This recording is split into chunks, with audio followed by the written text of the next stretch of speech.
அன்பான கன்னிராசி நேயர்களே, புதன் பகவான் ஆளக்கூடிய ராசியில பிறந்தவங்க அப்படிங்கிறதால இயல்பாகவே புத்தி கூர்மையுடன் இருப்பாங்க. ரொம்பவே எளிமையாகவும் தூய்மையாகவும் இருக்கணும் அப்படின்னு நினைப்பாங்க. தேவையில்லாம மற்றவங்க விஷயத்துல தலையிட மாட்டாங்க. தன்னுடைய விஷயங்களையும் மற்றவங்க கிட்ட பகிர்ந்துக்க மாட்டாங்க. இவங்களுக்கு சுய ஒழுக்கம் ரொம்பவே அதிகமாக இருக்கும். அறிமுகம் இல்லாதவங்க கிட்ட அதிகமா பேச மாட்டாங்க. அதே சமயத்துல பார்த்தீங்கன்னா தான் எடுத்துக்கிட்ட வேலையில ஜெயிக்கணும் அப்படிங்கிற லட்சியமும் வெறியும் அதிகமாக இருக்கும். அந்த காரியத்தை முடிக்கிற வரைக்கும் ஓஞ்சு போக மாட்டாங்க. இவங்க தங்களுடைய அழகு மற்றும் ஆரோக்கியத்துல எப்பவுமே கவனமா இருப்பாங்க. காலத்துக்கு ஏற்ற மாதிரி தங்களை மாத்திக்கணும் அப்படின்னு நினைப்பாங்க. குறிப்பா பாத்தீங்கன்னா இவங்களுடைய உணவு பழக்கம் எப்பவுமே இவங்களுக்கு பிடிச்ச மாதிரி தான் இருக்கணும் அப்படின்னு நினைப்பாங்க. இவங்க எந்த இடத்துல ஏமாறுவாங்க அப்படின்னு பார்த்தீங்கன்னா சுக்கிரன் நீச்சம் அடையக்கூடிய ராசி அப்படிங்கிறதுனால பணம் பொருள் விஷயத்துல அடிக்கடி மற்றவங்களுக்கு கொடுத்து ஏமாந்து போயிடுவாங்க.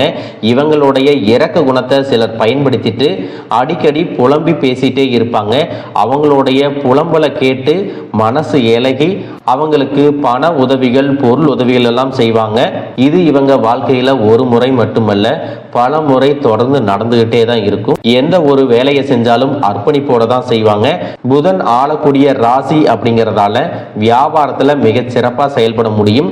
தலைமைத்துவம் மட்டும் இவங்க கிட்ட சிறப்பா இருந்துச்சுன்னா இவங்களுக்கு நிகரா வேறு யாரும் தொழில் செய்ய முடியாது.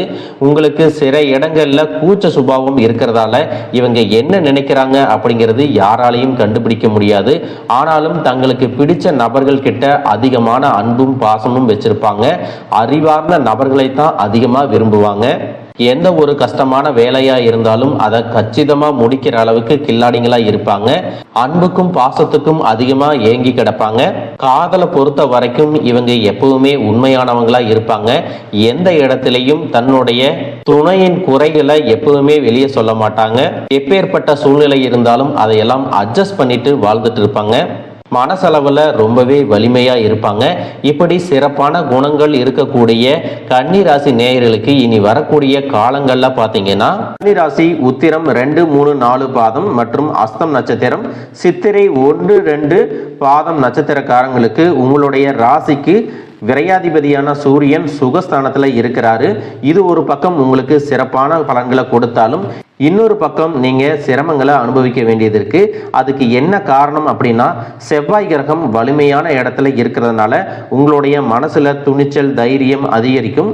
நீங்க நல்ல விஷயங்களுக்கு இதையெல்லாம் பயன்படுத்தும் போது உங்களுக்கு நல்ல பலன்களையும், அதுவே உங்களுக்கு தெரியாத விஷயம் இருக்கு தவறான விஷயம் ஒன்று நடக்குது அப்படின்னா சங்கடமான சூழ்நிலைகளை உண்டாக்கிடும், உங்களுடைய பேரை கெடுக்கும் அப்படிங்கிறத நீங்க மறந்துடக்கூடாது. அதனால நல்லது அப்படின்னு ஒரு விஷயம் உங்களுக்கு தெரிஞ்சது அப்படின்னா தயங்காம நீங்க முழு மூச்சோட போராடுங்க. அதுல ஜெயிச்சும் நீங்க காட்டுவீங்க. உங்களுடைய யோகாதிபதி சுக்கிரன் மாலவ யோகத்தோட இருக்க போறாரு. இதனால உங்களுடைய வீட்டிற்கு தேவையான அனைத்து வசதிகளும் பொன்பொருள் சேர்க்கையும் ஏற்படும். நீண்ட நாளாக நீங்க கனவு கண்டிருந்த வாழ்க்கை உங்களுக்கு பலிக்க போகுது. குடும்பத்துல இருந்த சின்ன சின்ன பிரச்சனைகள் எல்லாமே தீரும். மற்றவர்கள் மனதுல என்ன இருக்குது அப்படின்னு ஈஸியா தெரிஞ்சுக்கிட்டு அதுக்கு தகுந்தபடி நீங்க செயல்படுவீங்க. இதுவரைக்கும் நிறைய கடன்ல தவிச்சிட்டு இருந்திருப்பீங்க. ஒரு கடனுக்கு வட்டி கட்ட இன்னொரு கடனை வாங்கி இருப்பீங்க. உங்ககிட்ட இருக்கக்கூடிய கடன்களை எல்லாம் அடைக்கக்கூடிய யோகம் இனி வரக்கூடிய காலங்கள்ல வரப்போகுது. பிரிந்த காதலர்கள் எல்லாமே மீண்டும் சேருவாங்க. மனசுக்கு பிடிச்ச மாதிரி வேலைகள் கிடைக்கும். வீட்டுக்கு தேவையான பொருட்களை எல்லாமே வாங்குவீங்க. எதிர்பாராத அதிர்ஷ்டம் உங்களுக்கு கிடைக்கும். திடீர் திருமணம், எதிர்பாராத குழந்தை பாக்கியம் எல்லாமே ஏற்படும். எந்த ஒரு விஷயத்தை செய்யும் பொழுதும் குலதெய்வத்தை வழிபாடு செஞ்சுட்டு குடும்பம் மற்றும் பெரியவர்களிடத்துல ஆலோசனை கேட்டுட்டு ஆரம்பிச்சீங்கன்னா அது உங்களுக்கு சிறப்பான பலன்களை கொடுக்கும். நீங்களாகவே தனிச்சு எந்த ஒரு முடிவை எடுத்தாலும் அது உங்களுக்கு சின்ன சின்ன பிரச்சனைகளை கொண்டு வரும். அப்படிங்கிறதுனால கலந்து ஆலோசிக்கிறது நல்லது. இன்னும் சிலருக்கு பார்த்தீங்கன்னா குடும்பத்துல தன்னுடைய வாழ்க்கை துணை முழுசா புரிஞ்சுக்காம உடல் அளவிலையும் மனதளவிலையும் ரொம்பவே கஷ்டத்தை கொடுத்து நிம்மதி இல்லாம ஒரு வாழ்க்கையை ஏனோ தானோ அப்படின்னு வாழ்ந்துட்டு வர மாதிரி இருந்திருக்கும். மார்ச் மாதத்திற்கு பிறகு உங்களுடைய வாழ்க்கை முறை மாறும். மனதில் இருந்த மன அழுத்தங்கள் எல்லாமே குறையும். குழந்தைகள் மூலமாக மகிழ்ச்சி கிடைக்கும். குடும்ப உறவுகள் உங்களுக்கு ஆதரவு கொடுப்பாங்க. வேண்டுமென்றே உங்களுக்கு தொல்லைகளை கொடுத்து வந்த குடும்ப உறவுகள் தன்னுடைய செயலுக்கு வருத்தம் தெரிவித்து உங்ககிட்ட மன்னிப்பும் கேட்பாங்க. உங்களுடைய வாழ்க்கை துணையின் சில உறவுகளை விட்டு நீங்க பிரிஞ்சிருப்பீங்க. இதற்கு பிறகு உங்களுடைய தனிப்பட்ட வாழ்க்கையில யாரும் குறுக்கீடு செய்ய மாட்டாங்க. சில உறவுகளை கையாளும் போது உங்களுக்கு மன உறுதி அதிகமாக வேணும். எல்லா இடத்துலையும் எல்லாரையும் அனுசரித்து போகணும் அப்படிங்கிற குணம் உங்களுக்கு இயல்பாகவே இருந்தாலும் சில இடங்கள்ல அவங்க செய்யக்கூடிய தவறுகளை கண்டிக்கிறதுக்கும் அவங்களாகவே அதை திருத்திக்கிறதுக்கும் நீங்க ஒரு காரணமா இனி இருக்க போறீங்க. உங்களுடைய மன வலிமையை அதிகரிக்க வெள்ளிக்கிழமைகள்ல துர்க்கை அம்மனுக்கு அபிஷேகம் செஞ்சு வழிபடலாம். படிக்கக்கூடிய மாணவர்களுக்கு படிப்புல சிறந்து விளங்குவாங்க. தானாகவே கத்துக்கிறக்கூடிய ஆர்வம் அதிகரிக்கும். அரசு வேலைகளுக்கு முயற்சி செஞ்சுட்டு இருக்கிறவங்களுக்கு இந்த வருடத்துல நிச்சயமாக அரசு வேலை கிடைக்கும். புதிய வாகனங்கள், வீடு மற்றும் சொத்துக்களை எல்லாமே வாங்குவீங்க.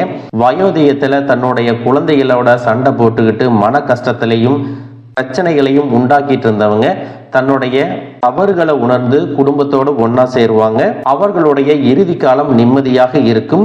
பேர குழந்தைகள் மூலமாக சந்தோஷம் கிடைக்கும். நீண்ட காலம் பிரிஞ்சிருந்த குடும்ப உறவுகள் எல்லாமே சேருவாங்க. தவறான நண்பர்களின் சேர்க்கை மற்றும் பழக்க வழக்கங்கள்ல உங்களுக்கு மாற்றம் ஏற்படும். விளையாட்டுக்கு கூட தப்பான விஷயங்களை நீங்க செய்ய விரும்ப மாட்டீங்க. மது மற்றும் போதை பழக்கங்கள்ல இருந்தா கூட அந்த பழக்கத்திலிருந்து மீண்டு வருவீங்க. ஆரோக்கியத்தில் இருந்த நீண்ட கால பிரச்சனைகள் தீர்வதற்கு சரியான சிகிச்சை முறைகளையும் மருந்துகளையும் நீங்க எடுத்துக்கிட்டீங்கன்னா சில மாதங்கள்லயே உங்களுடைய உடல்நிலை சீராகும். கணவன் மனைவி நீண்ட காலம் பிரிஞ்சிருக்கிறீங்க அப்படின்னா வாழ்க்கையினுடைய தத்துவத்தை புரிஞ்சிருப்பீங்க. பிரிவினுடைய வலியை உணர்ந்திருப்பீங்க. உங்களோட மனசு ஓரளவுக்கு பக்குவப்பட்டிருக்கும். உங்க வாழ்க்கை துணையின் செயல்பாடுகள் சரியாக இருந்துச்சுன்னா சேர்ந்து வாழ்வதற்கான அத்தனை முயற்சிகளையும் நீங்க எடுக்கலாம். அதுவெல்லாம் உங்களுக்கு நல்ல முடிவுகளை கொடுக்கும்.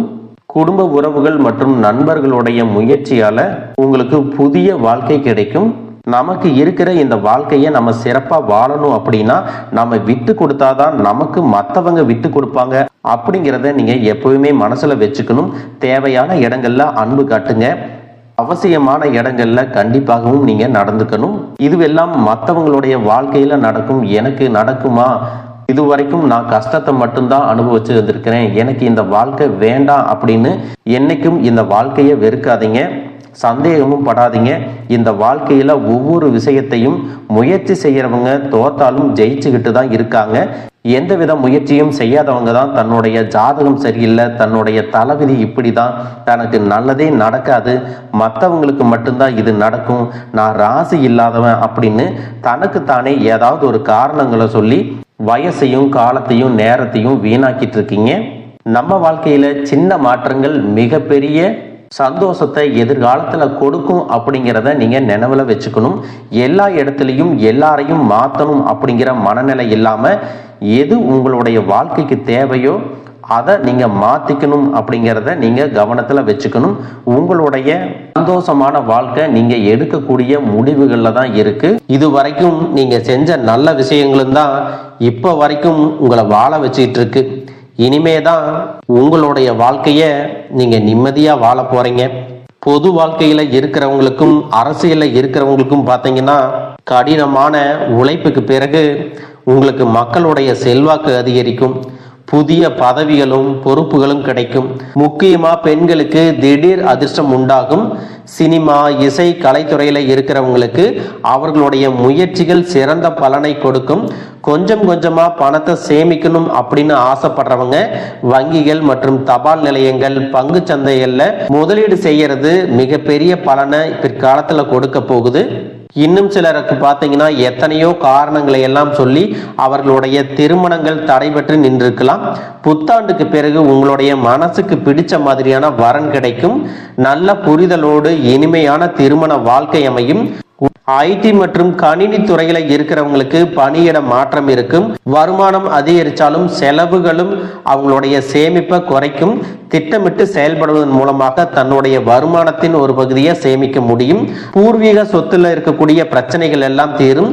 துரோகிகள் உங்களை விட்டு விலகி போவாங்க. உங்க மேல இருக்கக்கூடிய வழக்குகள் எல்லாமே தீரும். கண்ணுக்கு தெரியாத எதிரிகளையும் நீங்க ஜெயிச்சு முன்னேறி வருவீங்க.